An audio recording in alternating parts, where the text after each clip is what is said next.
நம்ம மூளை இருக்கு இல்லையா, மூளைக்கும் ஆண்மைக்கும் நேரடியான தொடர்பு. ஒரு படம் பார்க்க ஆரம்பிச்ச உடனே டெம்பர் ஆயிடுது இல்லையா, இது எதனால நடக்குது அப்படிங்கிறத நம்ம முதல்ல அறிவியல் பூர்வமா தெரிஞ்சுக்கலாம். நீங்க தனிமையில் இருக்கிறப்ப ஏதாவது ஒரு தாமஸ் சார்ந்த சிந்தனையை நினைச்சீங்கன்னா டக்குன்னு டெம்பர் ஆகிறதுக்கு காரணமே அடிப்படை இதுதான். பார்ட்னரோட ஒன்னா இருக்கும்போது விருப்பத்தன்மை அடைஞ்சிரும், ஆனா டக்குன்னு சுருங்கிடும். அந்த கடுமையான மன உளைச்சலுக்கு ஆளாகும் போது என்ன ஆகுதுன்னா, மன உளைச்சலாலேயே உடம்பு சூடாகி வறட்சி ஏற்பட்டு இந்த ஹார்மோன்ஸ் எல்லாமே இம்பேலன்ஸ் ஆகிடும். மருத்துவம் அப்படிங்கிறது ஆண்மைக்கு அப்படிங்கிறப்ப ஆணுறுப்புக்கான மருத்துவம் கிடையாது.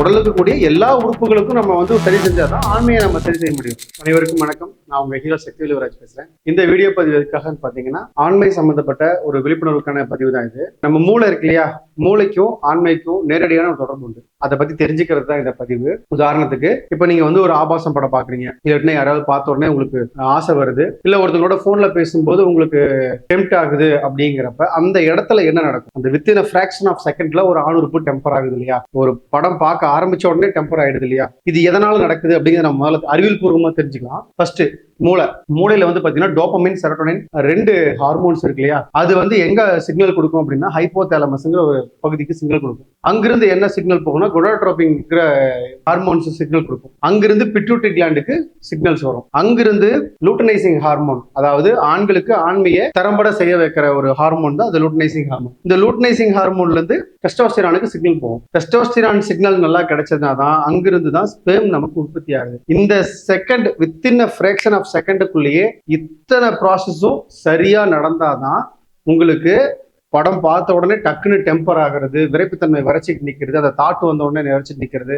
நீங்க தனிமையில் இருக்கிறப்ப ஏதாவது ஒரு தாமஸ் சார்ந்த சிந்தனையை நினைச்சீங்கன்னா டக்குன்னு டெம்பர் ஆகிறதுக்கு காரணமே அடிப்படை இதுதான். அறிவியல் பூர்வமான காரணமே இதுதான். ஸோ அப்படிங்கிறப்ப மூளைக்கும் ஆண்மைக்கும் நேரடியான தொடர்பு இருக்குது. தெரிஞ்சுக்கிட்டீங்களா? ஓகே. இப்போ இந்த சிக்னல்ஸ்ல ப்ராப்ளம் வந்துச்சுன்னா என்ன நடக்கும்? சார் நீங்க சொல்றதெல்லாம் கரெக்ட் தான், இதெல்லாம் ஓகே தான். மூளை சார்ந்த ஆண்மை குறைவு அப்படின்னா என்ன அப்படின்னா, மூளை சார்ந்த ஆண்மை குறைவு அப்படிங்கிறப்ப அவங்களுக்கு படம் பார்க்கும் போதோ இல்ல பார்ட்னரோட ஒன்னா இருக்கும் போதோ விருப்பத்தன்மை அடைஞ்சிரும், ஆனா டக்குன்னு சுருங்கிரும். திரும்ப விருப்பத்தன்மை அடையாது. அதை உள்ள பெண்ணுறுப்புக்குள்ள செலுத்துறதுங்கிறது ரொம்ப கஷ்டமா இருக்கும். அதுக்கு காரணம் மூளையில் இருக்கக்கூடிய இந்த ஹார்மோன் இம்பேலன்ஸ் தான். இங்கிருந்து வரக்கூடிய சிக்னல்ஸ் டேமேஜ் ஆகிறது தான். சரி, இந்த சிக்னல்ஸ் எதனால டேமேஜ் ஆகுது அப்படின்னா, உங்களுக்கு ஏற்பட்ட கடன் சுமையாலோ இல்ல மன வருத்தத்தினாலேயோ இல்ல இழப்புகளாலேயோ இல்ல நம்பிக்கை துரோகத்தாலேயோ நீங்க கடுமையான மன உளைச்சல் ஆளாகிறீங்க இல்லையா, அந்த கடுமையான மன உளைச்சல் ஆளாகும் போது என்ன ஆகுதுன்னா, மன உளைச்சலாலேயே உடம்பு சூடாகி வறட்சி ஏற்பட்டு இந்த ஹார்மோன்ஸ் எல்லாமே இம்பேலன்ஸ் ஆகிடும். இது இம்பேலன்ஸ் ஆகிறதுனாலதான் உங்களுக்கு விரைப்புத்தன்மை அடையும், டப்புன்னு சுருங்கியும், பெண்ணுறுப்புக்களை செலுத்த முடியாது, முழுமையான விரைப்புத்தன்மையை உங்களுக்கு கிடைக்காது. ஸோ அப்படிங்கிறப்ப நீங்க இது சரி பண்ணா மட்டும்தான் உங்களால ஆண்மையிலிருந்து மீண்டு வர முடியும். அப்போ மருத்துவம் அப்படிங்கிறது ஆண்மைக்கு அப்படிங்கிறப்ப ஆணுறுப்புக்கான மருத்துவம் கிடையாது. உடலுக்கு கூடிய எல்லா உறுப்புகளுக்கும் நம்ம சரி செஞ்சாதான் ஆண்மையை நம்ம சரி செய்ய முடியும். ஸோ ஆண்மையில மூளையிலக்கு எவ்வளோ பங்கு இருக்கு அப்படிங்கிறத உங்களுக்கு தெளிவுபடுத்துறதுக்கு தான் இந்த பதிவு. ஸோ இந்த பதிவு உங்களுக்கு ரொம்ப யூஸ்ஃபுல்லாக இருக்குன்னு நினைக்கிறேன். மேலும் உங்களுக்கு ஆண்மை சார்ந்த தகவல்களுக்கு நம்ம பகலவன் சித்தா ஹாஸ்பிட்டலுடைய சேனலை நீங்க ஃபாலோ பண்ணுங்க. உங்களுக்கு தரமான சரியான மருத்துவம் கிடைக்கணும் அப்படின்னாலும் நீங்க இது பண்ணலாம். ஸோ இது பார்த்தீங்கன்னா, இது ஆண்மைக்காக நாங்கள் கொடுக்கக்கூடிய முக்கியமான சேனல்.